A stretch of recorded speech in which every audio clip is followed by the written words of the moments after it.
traveling for history. I know this is a little bit late. I was doing something. Someone had commented on one of my videos that, oh, you can go in. That's really disappointing. That particular thing was locked.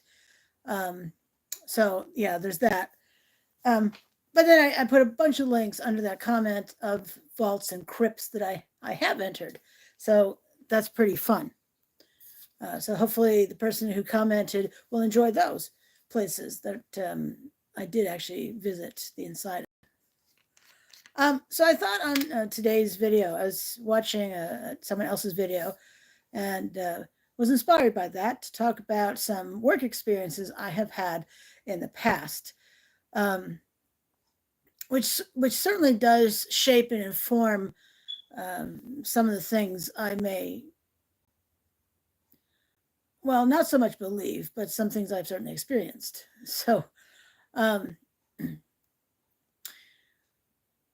I am really stunned at how many terrible bosses I've had over the years. And you can put in the comments below about anyone you worked for who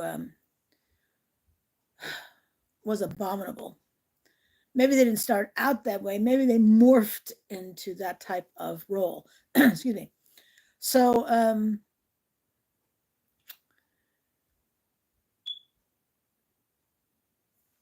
starting with a job interview I had, I was still in college. It was my senior year, and I was looking for work. I graduated from the University of Vermont, UVM, in 1988, and went to this one interview. So I was graduating, and I did graduate with a degree in history and a minor in Latin. I thought Latin would be good because it's the base language of all Romance languages. So French, Italian, Spanish, Portuguese, Romanian. Fun fact, Romania, the country's name means province of Rome. Kind of a neat thing. And then a bunch of other languages as well, but all Romance based. And now they're saying it's like 44 or 45 languages. How cool is that? Because when I was in college and even high school before that, it was a very small number, single digit number of countries that had languages that were Romance based. Anyway, I went to this interview, and it was a guy probably in his 40s, could have been in his 50s, who during the interview stood up and turned his back to me. I don't know if you've ever experienced anyone displaying that kind of behavior. Put his hands on his hips with his back to me and said, and I quote, "Why the hell did you major in that?" Now, history was my major. I majored in history because I love history and I wanted to enjoy the topic I was paying for, because I paid for it 100% of my education. So when I paid via work, like work study, I paid through, a couple of loans and grants and things like that. A fine howdy ho to all who have joined. So didn't get that job. I mean, I just, I'm kind of bewildered by that, but maybe angry. Huge lack of disrespect. But, I have found bosses. I mean, if I had gotten that job, which I did not, if I'd gotten that job, can you imagine working for such a jackass? Oh my God. I can, unfortunately. And if you've worked for some jerk like that, I'd love to read your comments below. I'm sorry, this likely is a universal thing, but so let's talk about some of the bosses I've worked for. I can count on one hand the number of good bosses I have had. One good boss over the years. One. And so let's talk about this one boss. Um, I was working for two organizations at the same time. I'm not going to name them, but my friends will know which one I'm talking, or which ones I'm talking about. So I'm going to talk about this woman. I was trying to think if I've had any other female bosses, and off the top of my head, I can't recall. She may have been the only one. Always interesting when someone doesn't know what the heck you do. Um, but that's just the way it is. I had a very niche role at this particular organization, and her way of handling her employees was to come in, single one out on any given day she was there, just one person, and berate them the entire time, the whole 30 minutes, hour she was there. She would just be in their office with the door closed, saying the awful work the person did, how she should fire the person for the terrible work they did, how they didn't accomplish anything, how they were terrible at their jobs, how they shouldn't have a job. Now, a lot of that was just lies. The people she singled out for these things, actually, everyone I worked with at that location, everyone I worked with did outstanding work, every one of them. And the boss never knew that. I mean, she should know that, but that boss was absolutely worthless, lower than worthless. Someone I would have gleefully fired. So, what effect did that have? I'll give you three guesses and won't even count the first two. Horrible effect on the person. After the boss would leave, the person would, in the meeting, the employee would be crying. Do you want to cry at work? Do you want someone to treat you so horribly that you are crying at work? Well, after the boss left, it wasn't long after that person left. So an entire day lost of productivity because the boss was an absolute worthless human being in terms of her role at work. I don't know about her personal life. I don't care about her personal life. I don't know what she's doing now, but hopefully, I kind of hope that maybe she was treated like that in other jobs. I mean, the place she worked, probably. Kind of hope if she's still working. I mean, she likely still is working. I hope she has a much better boss to emulate in the future. But so, knowing her MO, she called me one morning demanding to know where I was. I said, well, I'm not scheduled to work until 10.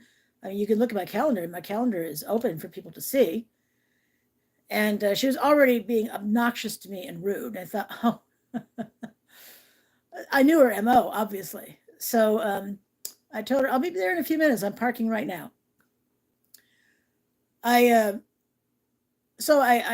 got in there, and I already knew I was not going to cry.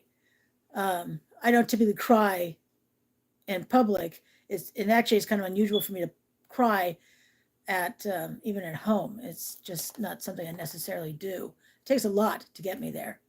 So, knowing that she's on the warpath for whatever reason, I didn't know why. I always had, not from her, she didn't know what I did all day. She had no clue what I did. She always wanted to have these monthly meetings, and she would never meet with me. Never, ever. She never met with me once. I was about to head out the door to go teach, And she tried to stop me. I said, no, we were supposed to meet at this time.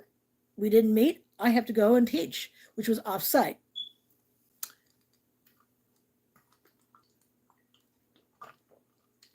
Talking makes my mouth so dry.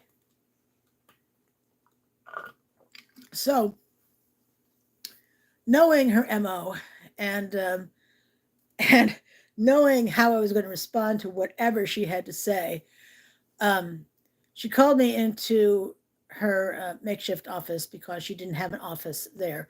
She had other sites of people to ruin, whose days she planned to ruin. So she called me in angrily, and she told me, "Oh, I'm so sorry to have to tell you this, but I'm going to have to let you go." Now, she was smiling when she said that. If you are working for someone who smiles when they give you bad news,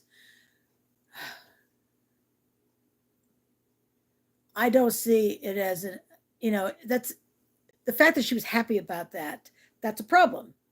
And I was not going to go with that. So I went on the offensive.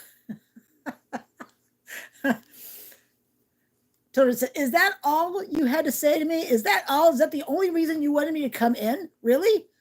Just that? She looked stunned. Yay.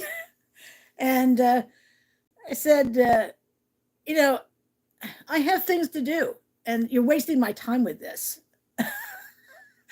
She looked absolutely baffled and stunned and disappointed. Oh, I'm so sorry. I didn't cry on demand. What an absolute worthless boss. Worthless. And what's on a side note, what's kind of funny about her, I was working for an employment agency, where we would tell people, we would be working with clients and talking about what kinds of pictures they should have on their LinkedIn profile, right? Something professional, right? Professional attire. You don't want to have a photo of you working in the yard.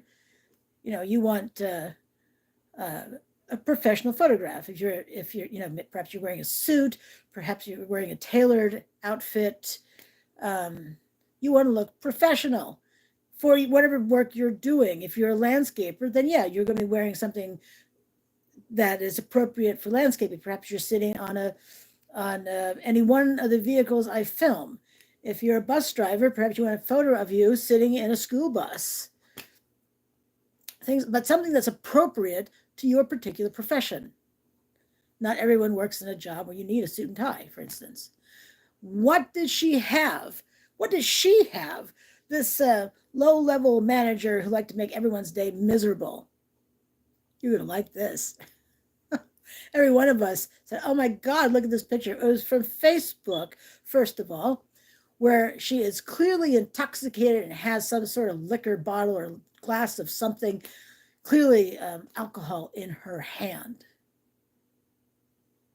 On her LinkedIn profile, which is a job